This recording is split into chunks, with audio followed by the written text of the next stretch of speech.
అందరికీ నమస్కారం. ఇవాళ మనతో ప్రముఖ జ్యోతిష్యులు పంచాంగకర్త రవిశంకర్ శర్మ గారు మనతో ఉన్నారు. వారితో మాట్లాడదాం.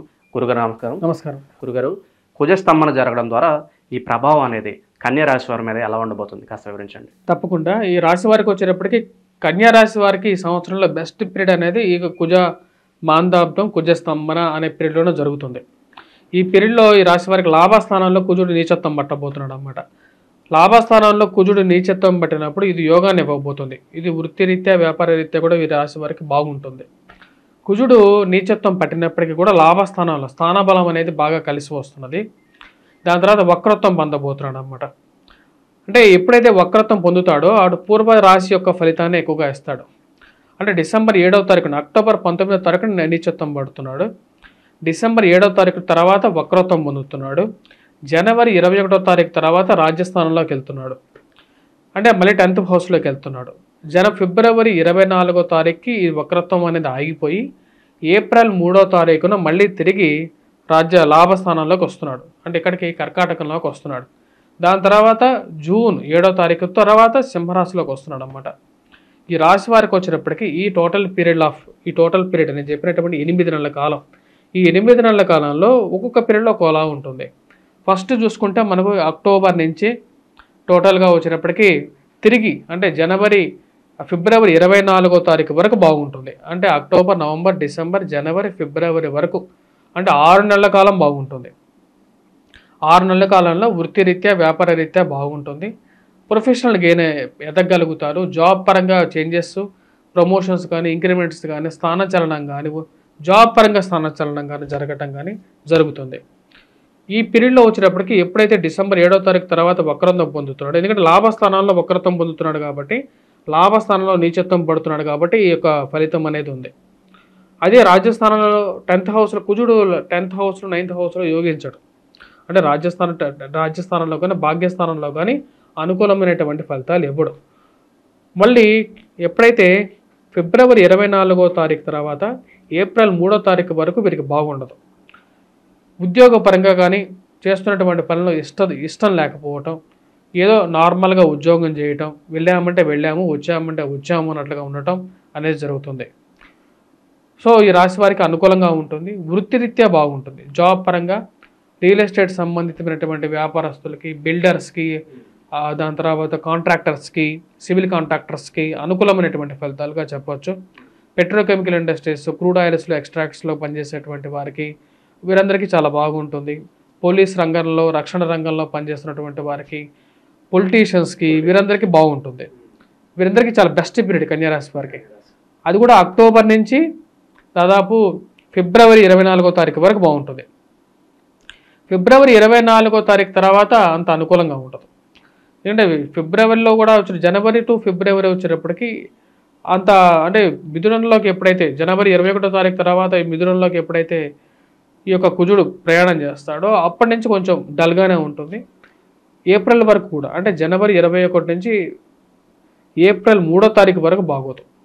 సో గుడ్ పీరియడ్ వచ్చేటప్పటికి ఈ రాశి వారికి అక్టోబర్ 19th నుంచి జనవరి 21వ తారీఖు వరకు. బ్యాడ్ పీరియడ్ వచ్చేటప్పటికి జనవరి 21 నుంచి ఏప్రిల్ 3వ తారీఖు వరకు. ఏప్రిల్ 3వ తారీఖు నుంచి మళ్ళీ బాగుంటుంది. ఏప్రిల్ 3 నుంచి జూన్ 7వ తారీఖు వరకు మళ్ళీ బాగుంటుంది. సో అలా 3 పీరియడ్స్ ఉన్నాయన్నమాట. ఈ పీరియడ్లో ఓవరాల్గా బెస్ట్ పీరియడ్ ఎక్కువ ఉంది వీళ్ళకి. సో బ్యాడ్ పీరియడ్ వచ్చేటప్పటికి తక్కువగానే ఉంది. అంటే చెప్పాలంటే జనవరి 21 నుంచి ఏప్రిల్ 3వ తారీఖు వరకు బాగోదు. ఈ రాశి వారికి వివాహ సంబంధ ప్రయత్నాలు ఫలించే అవకాశం ఉన్నాయంటారు. ఈ రాశి వారికి ఆరోగ్యపరంగా రికవరీ బాగుంటుంది. వివాహ ప్రయత్నాల్లో కూడా అనుకూలంగా ఉంటుంది. గురువు మంచి స్థానంలో ఉన్నాడు, అది అనుకూలమైనటువంటి ఫలితాలు కూడా ఇస్తుంది.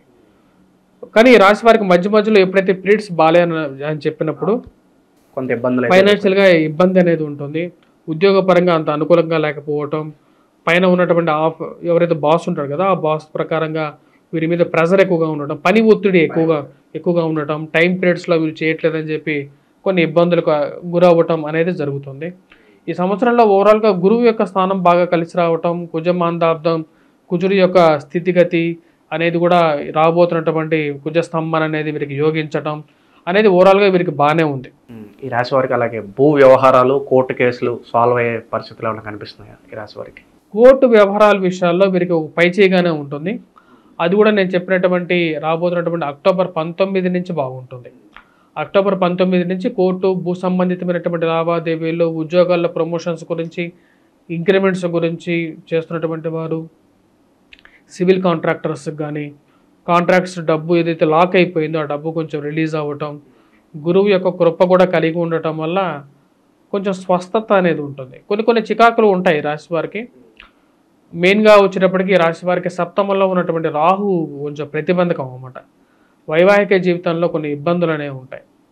ఆ ఇబ్బందులు అయితే మీరు తట్టుకోవాలి. ఎందుకంటే ఆ ఇబ్బందులు కూడా కొంచెం బెటర్గా ఉంటుంది. ఈ యొక్క అక్టోబరు టు ఫిబ్రవరి, నేను చెప్పినటువంటి జనవరి 21వ తారీఖు వరకు, అక్టోబర్ నుంచి 19 నుంచి జనవరి 21వ తారీఖు వరకు కూడా కొంచెం బెటర్గానే ఉంటుంది.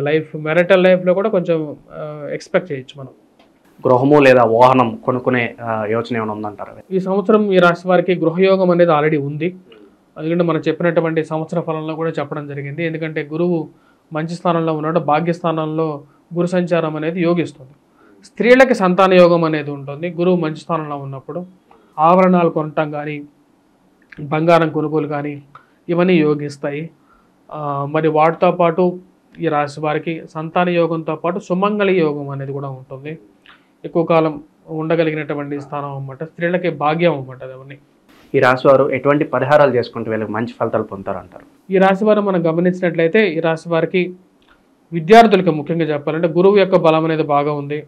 మిగతా వాళ్ళు ఎవరైతే మధ్యలో బ్యాడ్ పీరియడ్ ఏదైతే ఉందో ఆ టైంలో, ఇది అక్టోబర్ నవంబర్ టైంలో జరుగుతున్నది కాబట్టి టోటల్ పీరియడ్, ఈ పీరియడ్లో వచ్చేటప్పటికి మీరు స్పెసిఫిక్గా చేసుకోవాల్సినటువంటి కార్యక్రమాల్లో దుర్గాదేవిని పూజించడం.